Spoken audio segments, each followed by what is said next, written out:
क्या बैरूनी दबाव या जल से जुलूसों से पीटीआई को कोई फायदा होगा?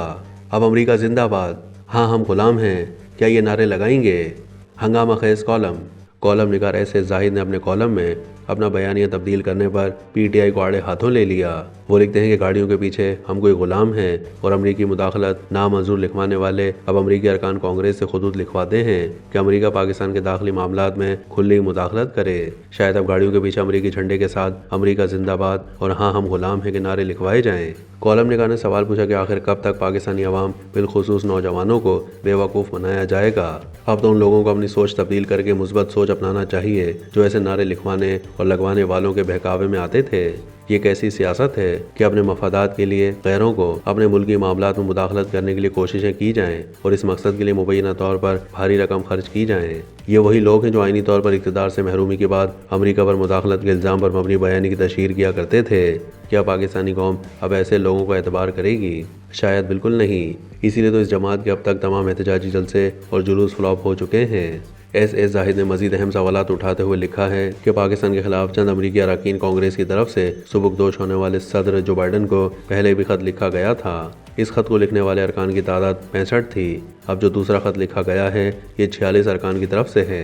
पहले खत के काफ़ी दिनों के बाद अमरीकी हुकूमत के तर्जुमान ने रद्द-ए-अमल देते हुए सिर्फ इतना कहा था कि इस खत का जवाब मुनासिब वक्त पर दिया जाएगा। समझने वालों के लिए इतना काफ़ी था। सवाल यह है कि अमेरिका क्यों पाकिस्तान पर किसी एक फ़र्द के लिए जोर देगा जबकि मुकदमात की नौयत भी सियासी नहीं है और वो मुकदमात अदालतों में ज़ेर समात हैं। क्या पाकिस्तान की दिफाई तनसीबात पर हमले और शोहदा की यादगारों की बेहुरमती करने और इन मकरू करतूतों को दुनिया भर में कोई भी जायज़ करार दे सकता है?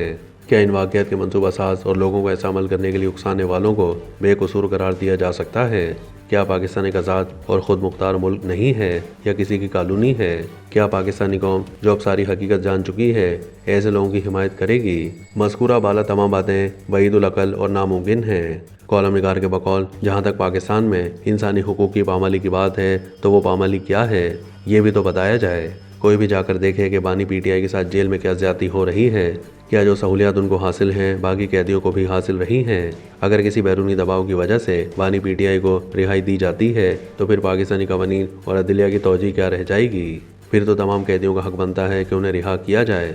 दिफाई तनसीबात और शोहदा की यादगारों की अहमियत क्या रह जाएगी? बैरून मुल्क फरार होने वाले और वहाँ मुकीम चंद गुमराहकुन अनासिर जिनका ताल्लुक मखसूस जमात से है मुसलसल पाकिस्तान और रियासती इदारों के खिलाफ नापाक और गलीज़ प्रोपेगेंडा सोशल मीडिया के जरिए करने में मसरूफ़ हैं। उनको लगाम डालने के लिए एक मुनज़्ज़म कार्रवाई ज़रूरी है। पाकिस्तान में उनके खिलाफ ठोस और नाकाबिल ज़मानत FIR दर्ज करके मुकदमा दर्ज कराए जाएँ। ऐसे जाहिद कॉलम में मज़ीद लिखते हैं कि जहाँ तक पाकिस्तान में इंसानी हुकूक की बात है तो यहाँ अक़लियतों समेत सबको बराबर के हुकूक हासिल हैं। मुल्की कवानीन की खिलाफ वर्जी पर मुकदमात का इंसानी हुकूक से क्या ताल्लुक है? मुल्क की अदालतें खुली और आज़ाद हैं। कोई भी अपने कानूनी और जायज़ हक़ के लिए अदालत से रुजू कर सकता है और लोग करते भी हैं। कानून के मुताबिक इंसाफ दिलाना ना तो हुकूमत का इख्तियार है ना ही किसी रियासती इदारे का। ये इख्तियार सिर्फ अदलिया को हासिल है और अदलिया से इंसाफ के लिए रुजू करना हर पाकिस्तानी का हक है। अलबत्ता दिफाई मामलात को देखना और इससे मुताल्लिक़ मामलात का इख्तियार फ़ौजी अदालतों को होना चाहिए। ऐसा नहीं हो सकता कि जिसका दिल चाहे दिफाई तनसीबात पर हमला आवर हो जाए या रियासती इदारों को बदनाम और कमज़ोर करने की कोशिश करे। इंसानी हुकूक की बात करने और उसको बुनियाद बनाकर किसी मखसूस जमात या किसी फ़र्द वाहिद की हिमायत करने वालों को फ़लस्तीन और लबनान नज़र नहीं आता। क्या वो इंसान नहीं है? इंसानी हुकूक के लंबरदार इन कातिलों की हर तरह से मदद कर रहे हैं। क्या इंसानी हुकूक के दावेदारों को मकबूजा कश्मीर के मुसलमान इंसान नहीं लगते जिनके इंसानी हुकूक की भारत पिछले 7 दहाइयों से पामाली कर रहा है? कॉलम निगार ने कॉलम का इख्तिताम एक अहम सवाल से किया है कि बानी पीटीआई की रिहाई के लिए खुतूत लिखने वाले और अमरीकी लॉबीज़ को भारी रकम अदा करने वाले पहले ये तो बताएं कि आखिर उनको बानी पीटीआई से इतनी मोहब्बत क्यों है और उनकी रिहाई के लिए उनके क्या मफादात वाबस्ता हैं। ये बात हतमी है कि किसी बैरूनी दबाव या जलसे जुलूसों से फ़ायदा नहीं बल्कि नुकसान उन्हीं का होगा। हो सकता है कि किसी भी वक्त इस्टेब्लिशमेंट की तरफ से तमाम उमूर पर मौक़िफ़ सामने आ जाए।